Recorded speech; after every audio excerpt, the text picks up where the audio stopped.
신명기 15장 1절에서 23절입니다. 매 7년 끝에는 면제하라. 면제의 규례는 이러하니라.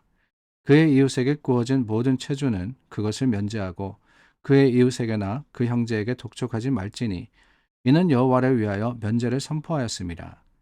이방인에게는 내가 독촉하려니와 내 형제에게 구워준 것은 내 손에서 면제하라.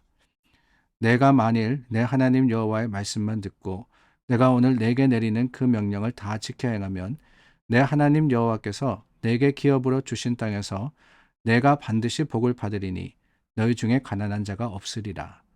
내 하나님 여호와께서 내게 허락하신 대로 내게 복을 주시리니 내가 여러 나라에 꾸어 줄지라도 너는 꾸지 아니하겠고 내가 여러 나라를 통치할지라도 너는 통치를 당하지 아니하리라. 내 하나님 여호와께서 내게 주신 땅 어느 성읍에서든지 가난한 형제가 너와 함께 거주하거든 그 가난한 형제에게 내 마음을 완악하게 하지 말며 내 손을 움켜쥐지 말고 반드시 내 손을 그에게 펴서 그에게 필요한 대로 쓸 것을 넉넉히 구워주라. 삼가 너는 마음에 악한 생각을 품지 말라. 곧 이르기를 일곱째 해 면제년이 가까이 왔다 하고 내 궁핍한 형제를 악한 눈으로 바라보며 아무것도 주지 아니하면 그가 너를 여호와께 호소하리니 그것이 내게 죄가 되리라. 너는 반드시 그에게 줄 것이요 줄 때에는 아끼는 마음을 품지 말 것이니라. 이로 말미암아 내 하나님 여호와께서 내가 하는 모든 일과 내 손이 닿는 모든 일에 내게 복을 주시리라. 땅에는 언제든지 가난한 자가 그치지 아니하겠으므로 내가 내게 명령하여 이르노니 너는 반드시 내 땅 안에 내 형제 중 곤란한 자와 궁핍한 자에게 내 손을 펼지니라. 내 동족 히브리 남자나 히브리 여자가 내게 팔렸다 하자. 만일 6해 동안 너를 섬겼거든 일곱째 해에 너는 그를 놓아 자유롭게 할 것이요. 그를 놓아 자유하게 할 때에는 빈손으로 가게 하지 말고 내 양 무리 중에서와 타작 마당에서와 포도주 틀에서 그에게 후히 줄지니 곧 내 하나님 여호와께서 내게 복을 주신 대로 그에게 줄지니라. 너는 애굽 땅에서 종되었던 것과 내 하나님 여호와께서 너를 속량하였음을 기억하라. 그것으로 말미암아 내가 오늘 이같이 내게 명령하노라. 종이 만일 너와 내 집을 사랑함으로 너와 동거하기를 좋게 여겨 내게 향하여 내가 주인을 떠나지 아니하겠노라 하거든 송곳을 가져다가 그의 귀를 문에 대고 뚫으라. 그리하면 그가 영구히 내 종이 되리라. 내 여종에게도 그같이 할지니라. 그가 6해 동안에 품꾼의 삭새 배나 받을 만큼 너를 섬겼은즉 너는 그를 놓아 자유하게 하기를 어렵게 여기지 말라. 그리하면 내 하나님 여호와께서 내 범사에 내게 복을 주시리라. 내 소와 양의 처음 난 수컷은 구별하여 내 하나님 여호와께 드릴 것이니 내 소의 첫 새끼는 부리지 말고 내 양의 첫 새끼의 털은 깎지 말고 너와 내 가족은 매년 여호와께서 택하신 곳 내 하나님 여호와 앞에서 먹을지니라. 그러나 그 짐승이 흠이 있어서 절거나 눈이 멀었거나 무슨 흠이 있으면 내 하나님 여호와께 잡아들이지 못할지니 내 성중에서 먹되 부정한 자나 정한 자가 다 같이 먹기를 노루와 사슴을 먹음같이 할 것이요 오직 피는 먹지 말고 물같이 땅에 쏟을지니라. 오늘 말씀은 매 7년 끝에는 이라고 시작을 합니다. 7년, 7년 끝이라고 하는 건 일곱째 해가 지나면은 이 첫 번째로 해야 하는 것은 면제입니다. 면제. 오늘 말씀에 이 면제 규례가 어떠하냐라는 것을 말씀하고 계시는데 면제라는 건 다른 게 아닙니다. 내가 누구에게 돈을 꾸어줬다면은 7년이 지나면은 그 이자나 아니면 원금마저도 다 포기하라. 그것을 다 깎아주라라고 하시는 거예요. 채무를 면제하는 것, 그것이 이 7년 끝의 첫 번째 규례입니다. 그리고 두 번째 규례가 또 있는데 다름이 아니라 혹시라도 너희 가운데 종이 있다면은 7년이 끝나고는 그 종을 자유하게 하라라고 하시는 겁니다. 종을 자유하게 하라. 둘 다 사실은 잘 이해가 되지 않습니다. 첫 번째로 돈을 빌려줬는데 7년이 지나면은 다 면제하라라고 하시는데 그 면제를 선포한 것, 왜 그러셨을까? 다름이 아닙니다. 이유는 2절 말씀에 나옵니다. 여호와를 위하여라고 그랬죠. 여호와를 위하여 면제를 선포하였기 때문이다. 하나님께 영광 돌리기 위해서. 그러니까 다르게 이야기하면은 하나님 안에서 서로가 서로에게 빚진 자가 되지 마라 라고 하시는 거예요. 하나님께서 우리의 빚을 독촉하지 않으신 것처럼. 우리에게 무슨 빚이 있냐고요? 우리는 하나님께 빚진 게 없다고요? 아닙니다. 우리는 죄의 빚을 졌습니다.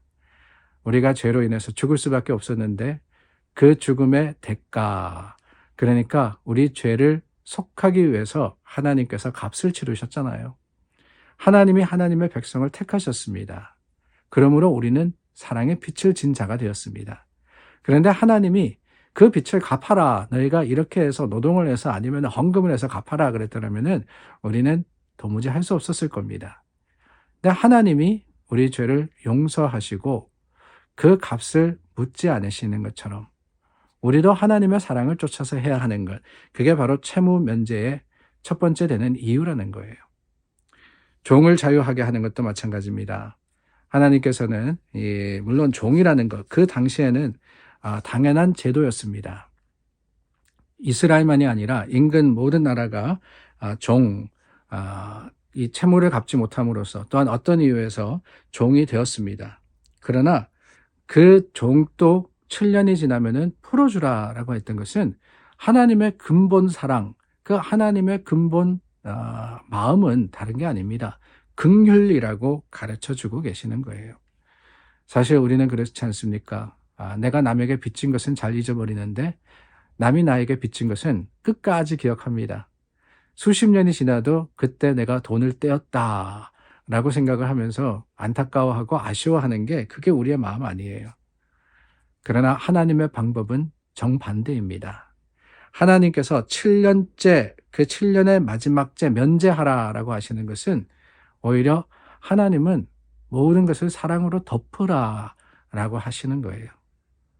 오늘 우리가 형제를 볼 때 하나님의 마음으로 보라고 하시는 것이지요.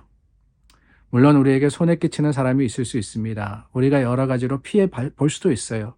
그러나 하나님은 그 모든 것들을 우리에게 사랑으로서 갚고 또한 대하라라고 명령하시기 때문에 그 사랑을 받은 우리는 그 사랑을 실천할 수밖에 없는 겁니다. 이 사랑의 나눔 또한 면제라는 것, 이것은 우리 마음대로 하고 싶다고 하고 하기 싫다고 안 해도 되는 것은 아닙니다. 4절부터 5절 말씀해 보니까 그 명령을 다 지켜 행하면 너희가 복을 받을 것이다 라고 했죠. 다르게 말하면 뭡니까? 지켜 행하지 않으면 복받지 못한다 라고 하시는 거예요.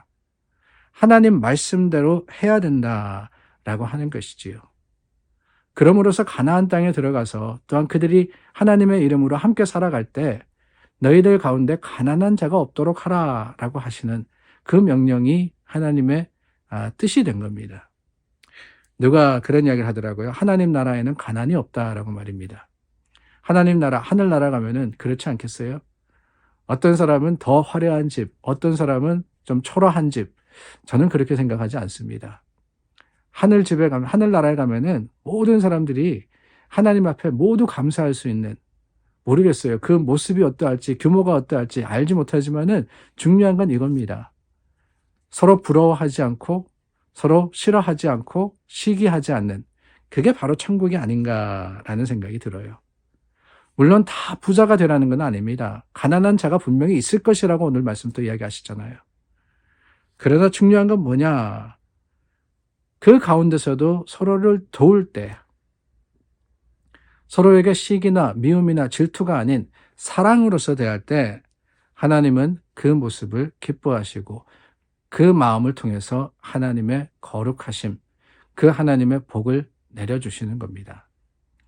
복 받기 위해서 서로 사랑하느냐, 서로 용서하느냐, 또한 면제하고 자유하게 하느냐, 그것은 아니에요.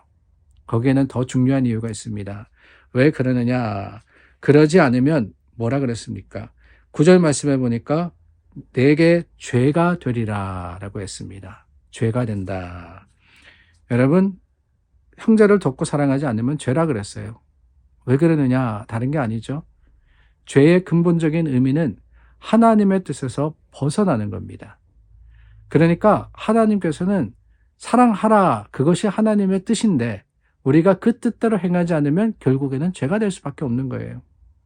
어려운 형제를 도우라 그랬는데 우리가 그 형제의 모습을 외면한다면은 하나님의 뜻을 행하는 겁니까? 아닙니까? 하나님의 뜻대로 행하는 것이 아니죠. 그러니까 주님의 뜻에 딱 가서 맞춰지지가 않는 거예요. 그러니까 그게 죄죠. 사랑하는 여러분, 오늘 주님 안에서 하나님은 저와 여러분들에게 말씀하십니다. 하나님께서 우리를 사랑하셨으니, 용서하셨으니 너희도 그렇게 하라고 말입니다. 오늘 주님의 사랑으로서 서로를 사랑하고 하나님의 뜻을 이루어가는 저와 여러분들이 될 수 있기를 바랍니다. 기도하겠습니다. 참 좋으신 하나님, 세상에서 우리 참 여러 관계 속에 어려움도 있고 아픔도 있습니다. 그러나 하나님 말씀을 우리가 다시 한번 마음에 새길 때 사랑으로서 서로를 대하는 성도가 될 수 있도록 주님 도와 주시옵소서. 예수님 이름으로 기도드립니다. 아멘. 여러분, 하나님은 우리를 불쌍히 여기셨습니다. 여러분들도 여러분들에게 힘들게 하는 그 사람들을 불쌍히 여기시면은 하나님의 마음으로 긍휼히 여길 수 있지 않을까 하는 생각이 듭니다. 우리 함께 기도하겠습니다.